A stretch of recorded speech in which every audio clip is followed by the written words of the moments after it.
Turkish Airlines presents Business Africa.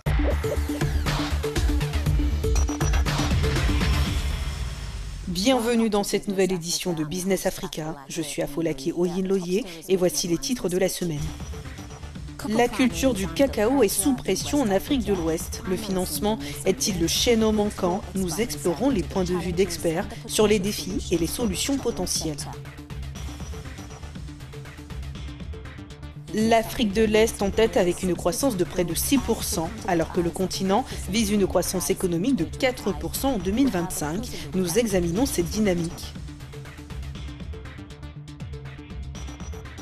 Le secteur du café de la République centrafricaine est menacé par la négligence et la contrebande transfrontalière, mais les producteurs locaux gardent espoir malgré l'insécurité et le faible soutien de l'État. Le cacao est le moteur de l'économie de nombreuses nations d'Afrique de l'Ouest puisqu'il répond à près de 70% de la demande mondiale. Pourtant, les agriculteurs locaux sont toujours confrontés à des problèmes de financement, de rémunération équitable et de pratiques de travail éthiques. Nous explorons comment de nouveaux modèles agro-industriels visent à transformer la chaîne de valeur du cacao. L'Afrique de l'Ouest représente environ 70% de l'offre mondiale de cacao, un marché évalué à plus de 60 milliards de dollars. Cependant, de nombreux agriculteurs africains sont confrontés à d'immenses défis, dont le principal est le manque d'accès aux outils fondamentaux de la croissance, le financement vital pour les semis, les engrais et même la main-d'œuvre nécessaire pour cultiver efficacement leurs terres.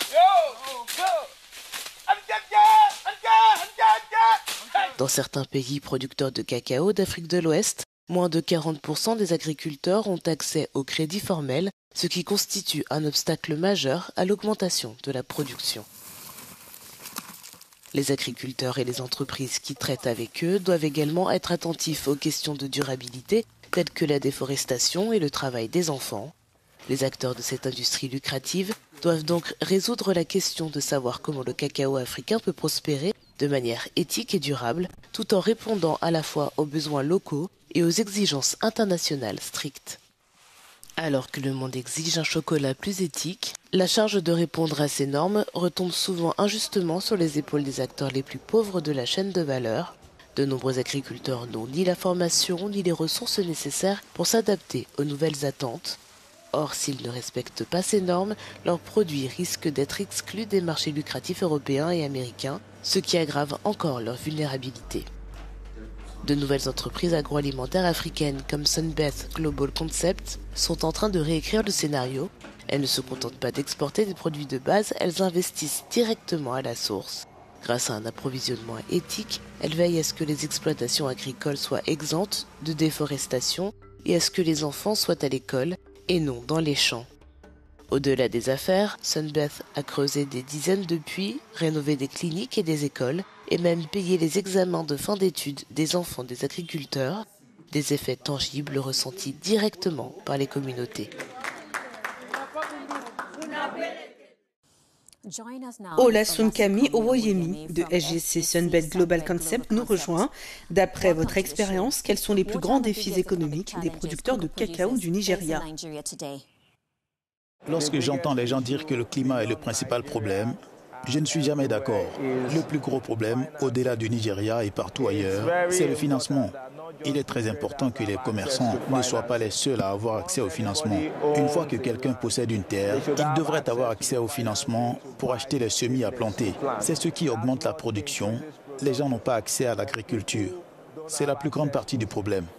Il faut donc que les gens aient accès au financement au-delà des négociants et des centrales d'achat. Les agriculteurs doivent, pour tous ceux qui possèdent une terre agricole, avoir accès au financement pour obtenir des semis, employer des travailleurs, obtenir des engrais et cultiver.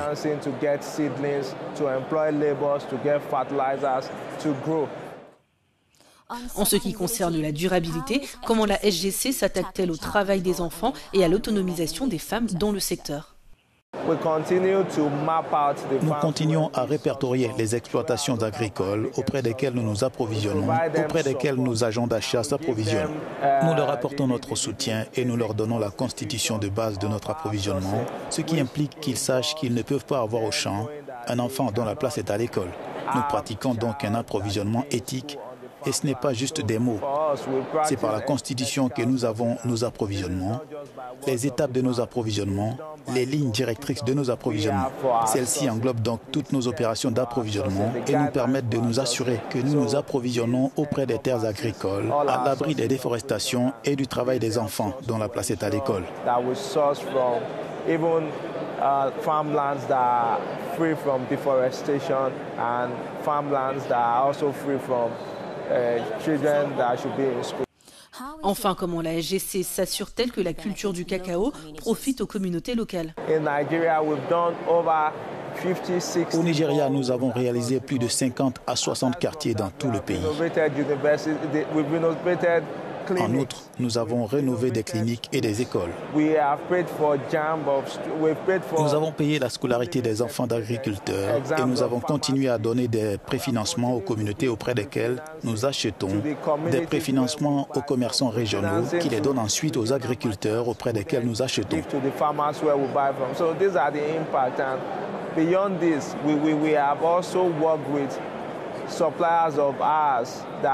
Nous avons également travaillé avec des fournisseurs qui, pour une raison ou pour une autre, sont décédés dans le cadre de leurs activités. Nous avons assuré la continuité de leurs entreprises en aidant leurs femmes ou leurs enfants à la reprendre et en continuant à les soutenir avec du capital. Cela a permis de sauver des entreprises et ces familles ont ensuite fait des affaires. Elles gagnent de l'argent pour continuer à s'occuper de leur famille. Money and profit to continue to take care of the families. Thank you so much for your insights. Merci. L'Afrique de l'Est reste le fer de lance économique du continent, avec une croissance prévue de près de 6% en 2025, dépassant les moyennes africaines et mondiales. Qu'est-ce qui alimente cette résilience? Nous nous penchons sur les données et les facteurs régionaux à l'origine de ce boom. Malgré les turbulences de l'économie mondiale, l'Afrique de l'Est se distingue par sa résilience. Selon les dernières perspectives économiques en Afrique de Deloitte, la région devrait afficher la plus forte croissance du continent, passant de 1,5% en 2023 à 4,9% en 2024 et probablement jusqu'à 5,7% cette année. C'est presque le double de la moyenne prévue pour le reste de l'Afrique et nettement plus que les prévisions de croissance mondiale du FMI, qui ne sont que de 3,3% pour la même période. Qu'est-ce qui alimente l'essor de l'Afrique de l'Est? Les analystes pointent du doigt une combinaison de facteurs, des investissements soutenus dans les infrastructures, une meilleure intégration régionale et une économie numérique en pleine croissance. Des pays comme le Kenya et l'Éthiopie ont connu une activité accrue dans des secteurs tels que la fintech, les transports et l'énergie propre.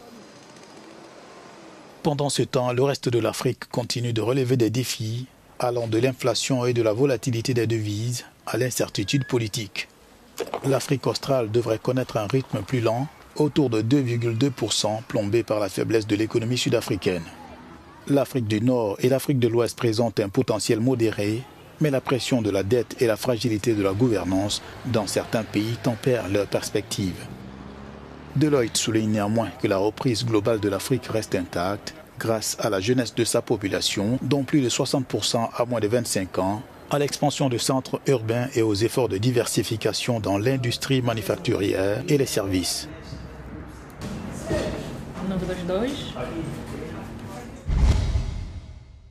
La culture du café en République centrafricaine était autrefois un moteur essentiel de l'économie, mais le secteur est aujourd'hui affaibli par l'insécurité, le sous-investissement et le contrôle des groupes armés. Pourtant, certains agriculteurs gardent espoir d'un renouveau. Chaque jour, Jérôme parcourt plus de 40 km depuis Bangui pour s'occuper de sa plantation de café. À son âge, le désherbage seul est un travail difficile. Mais sans soutien du gouvernement, il persévère. Mais manque d'aide de l'âge que j'en ai. Et ce n'est pas seulement ce café ici. Alors, comme il n'y a pas d'aide, vous voyez, je déploie mon effort pour nettoyer. Et je vais faire comme ça jusqu'à la fin pour récolter les cafés.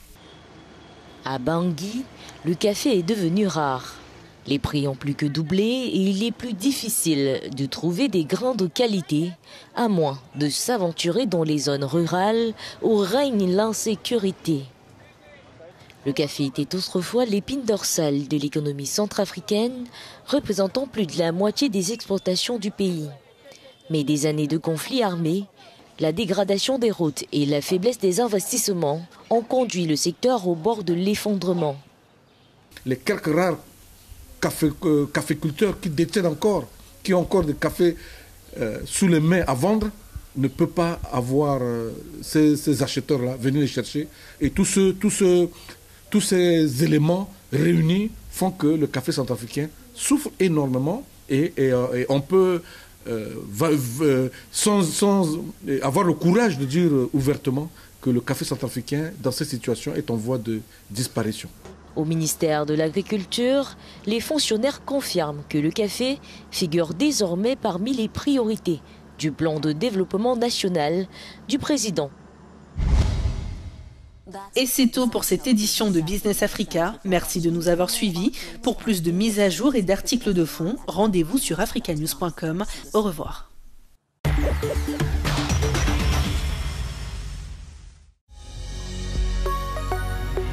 Business Africa was presented by Turkish Airlines.